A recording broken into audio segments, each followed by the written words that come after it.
కార్తీక పురాణం 18వ అధ్యాయము. సత్కర్మానుష్ఠాన ఫల ప్రభావము. ఓ మునిచంద్ర, ఈ మీ దర్శనం వలన ధన్యుడినైతిని. సంశయములు తీరునట్లు జ్ఞానోపదేశం చేసేతిని. నేటి నుంచి మీ శిష్యుడినైతిని. తండ్రి, గురువు, అన్న, దైవము సమస్తము మీరే. నా పూర్వపుణ్య ఫలితంచే కదా మీ ఓటి పుణ్యపురుషుల సాంగత్యము తటస్థించెను. లేనిచో నేను మహాపాపినయ్యి మహారణ్యంలో ఒక మొద్దు బారిన చెట్టువై ఉండగా తమ కృప వలనే నాకు మోక్షం కలిగింది కదా. మీ దర్శన భాగ్యం లేని ఎడల ఈ కీకారణ్యంలో తరతరాలుగా చెట్టు రూపంలో ఉండవలసిందే కదా. అట్టి నేనెక్కడా, మీ దర్శన భాగ్యం ఎక్కడా, నాకు సద్గతి ఎక్కడా, పుణ్యఫల ప్రదాయమగు ఈ కార్తీక మాసం ఎక్కడ, పాపాత్ముడగు నేనెక్కడ, ఈ విష్ణాలయమందు ప్రవేశించుటెక్కడ అని ఇన్ని అనియు దైవికమగు ఘటులను తప్ప మరొకటి కాదు. కాన నన్ను తమ శిష్యునిగా పరిగ్రహించి సత్కర్మలను మానవ ఎట్లు అనుసరించవలెనో దాని ఫలం ఎట్టిదో విశదీకరింపమని ప్రార్థించెను.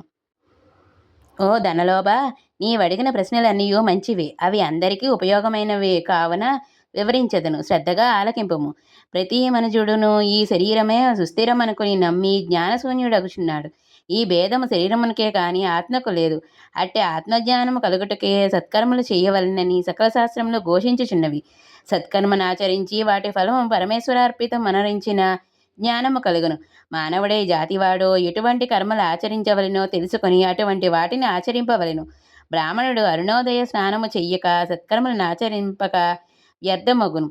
అటులనే కార్తీక మాసమందు సూర్యభగవానుడు తులారాశిలో ప్రవేశించుచుండగాను, వైశాఖ మాసంలో సూర్యుడు మేషరాశిలో ప్రవేశించుచుండగాను, మాఘమాసంలో సూర్యుడు మకర రాశి నందు ఉండగాను, అనగా ఈ 3 మాసములందు అయినను తప్పక నదిలో ప్రాతకాల స్నానము చేయవలెను.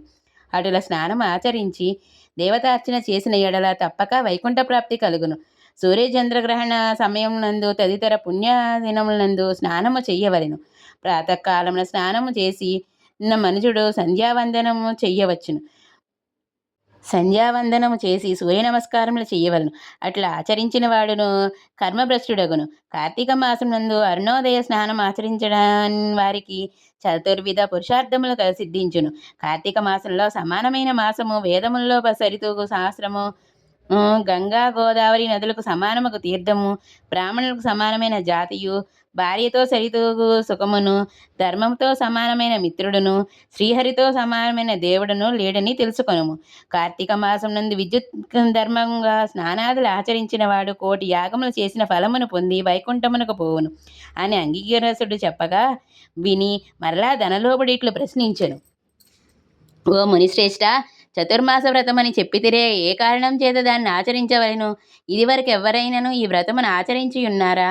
ఆ వ్రతము యొక్క ఫలితమేమి? ఆ విధానం ఎట్టిది? సవిస్తరంగా విశదీకరింపమని కోరెను. అందులకు అంగీరసుడు ఇట్లనియే. ఓయి వినుము. చతుర్మాస వ్రతమనగా శ్రీ మహావిష్ణువునకు మహాలక్ష్మి ఆషాఢశుద్ధ ఏకాదశి దినమున పాలసముద్రమున శేషుని పాన్పుపై శయనించి కార్తీక శుద్ధ ఏకాదశి నాడు నిద్ర నుండి లేచును. ఆ 4 మాసములకే చాతుర్మాస్యం అని పేరు. అనగా ఆషాఢశుద్ధ ఏకాదశియే శయన ఏకాదశి అనియు, కార్తీక శుద్ధ ఏకాదశి ఉత్థాన ఏకాదశి అనియు, ఈ వ్రతమునకు చాతుర్మాస్య వ్రతమనియు పేర్లు.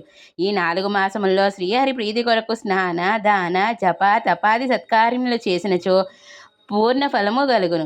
ఈ సంగతి శ్రీ మహావిష్ణువుకు వలన తెలుసుకొంటిని. కాన ఆ సంగతులు నీకు తెలియచున్నాను.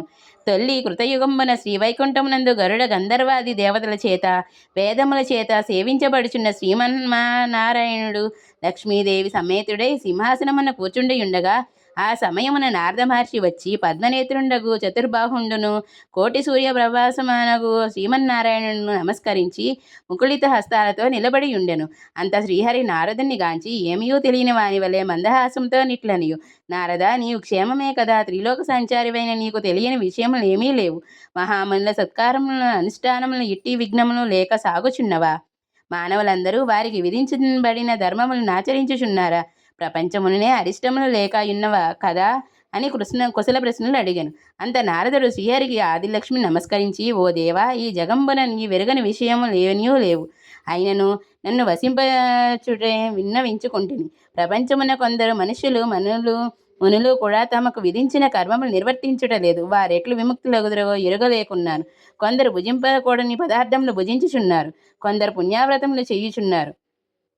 అవి పూర్తిగాక మునిపే మధ్యలో మానివేయుచున్నారు. కొందరు సదాచారులుగాను, మరి కొందరు అహంకార సహితులుగాను, కొంతమంది పరనిందాపరాయణులుగాను జీవించుచున్నారు. అట్టి వారిని సత్కర్మలతో పుణ్యాత్ములను అనుసరించి రక్షింపమని ప్రార్థించను. జగన్నాటక సూత్రధారుడైన శ్రీమన్నారాయణుడు కలవరపడి లక్ష్మీదేవితో గరుణ గంధర్వాది దేవతలతో వేల కొద్ది మహర్షులతో భూలోకానికి వచ్చి ముసలి బ్రాహ్మణ రూపంలో ఒంటరిగా తిరుగుచుండెను. ప్రపంచమందయు తన దయాలోకమున వీక్షించి రక్షించుచున్న దామోదరుడు ప్రాణుల భక్తి శ్రద్ధలను పరీక్షించుచుండెను. పుణ్యక్షేత్రంలో పుణ్యనదులు పుణ్యాశ్రములు తిరుగుచుండెను. ఆ విధంగా తిరుగుచున్న భగవంతుణ్ణి గాంచి కొందరు ముసలివాడిని ఎగతాళి చేయుచుండెరి. కొందరు ఈ ముసలివానితో మనకేమి పని అని ఊరకుండేరి. కొందరు గర్విష్ఠులయ్యిరి. మరి కొందరు కామార్తులై శ్రీహరిని కన్నెత్తెనను చూడకుండేరి. వీరందరినీ భక్తవత్సలులకు శ్రీహరి గాంచి వీరు నెట్లు తరింపచేతునా అని ఆలోచించుచు ముసలి బ్రాహ్మణ రూపంను విడిచి శంఖ చక్ర గద పద్మ కౌస్తుభ వనమాల్య అలంకారయుతుడై నిజరూపంన ధరించి లక్ష్మీదేవి తోడను భక్తుల తోడను మునిజన ప్రీతికరమగు నైమిసారణ్యంను వెడలెను. ఆ వనమందు తపస్సు చేసుకొనిచున్న మునిపొంగవులు స్వయంగా తమ ఆశ్రమంలో కరుదించిన సచ్చిదానంద స్వరూపుడగు శ్రీమన్నారాయణ్ణి దర్శించి భక్తి శ్రద్ధలతో ప్రణమిల్లి అంజలి ఘటించి ఆదిదైవములకు లక్ష్మీనారాయణులు స్తోత్రము గావించిరి. శాంతాకారం భుజగశయనం పద్మనాభం సురేశం విశ్వాకారం గగనసదృశం మేఘవర్ణం శుభాంగం లక్ష్మీకాంతం కమలనయనం యోగిహృద్యానగమ్యం వందే విష్ణుం భవభయహరం సర్వలోకైకనాథం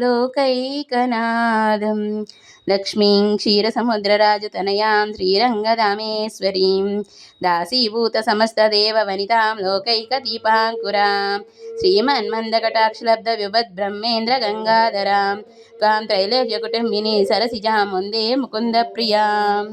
ఓం అశ్రుతసజ్జాయః 18వ రోజు పారాయణ సంపూర్ణం.